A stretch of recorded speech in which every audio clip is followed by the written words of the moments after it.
right, since I just did a video on how to import a creature into the Foundry, it is time to talk about how to import that same creature, or a different creature if you will, into Foundry on the fly. So you're in the middle of a game, how do you do that quickly? Because that last video was 8 minutes long, and for a 5-minute video, that's a little extra. We're going to go ahead and assume a few things here, that you have Foundry installed and it's totally working fine, VTTA, D&D Beyond, Chrome extensions installed, working and configured appropriately for your system, and finally, you already know what creature you want to use. It's on D&D Beyond. Now, this type of situation you need to use if you are using, let's say, rollable tables. In fact, I have an adventure coming up, a session coming up where I have, well, my players might run into a wandering monster on an encounter, and I like to give them the ability to put fate into their hands. So I'll have them roll what creature it is. Now, obviously, there are some things that I won't kind of allow if it's too powerful, or if it's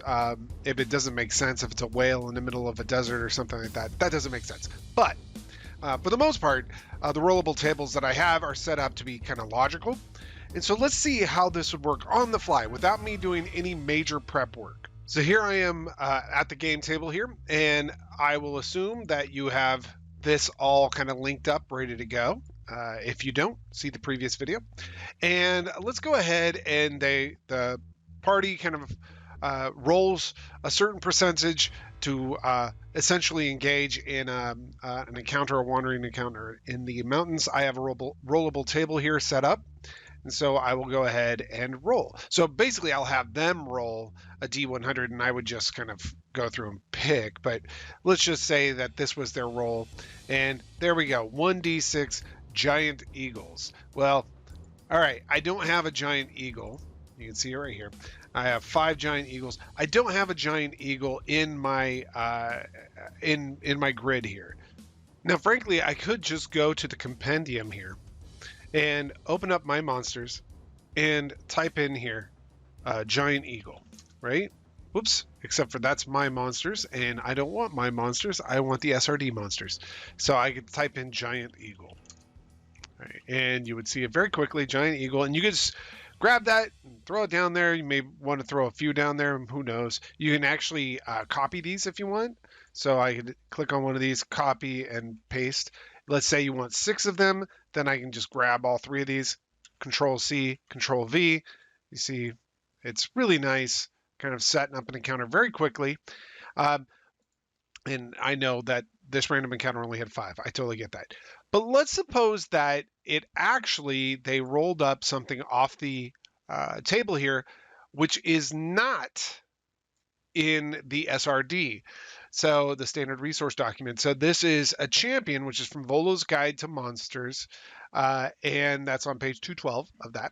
And that is not included in the SRD. So what do you do in that case? Well, it's a quick add, no big deal.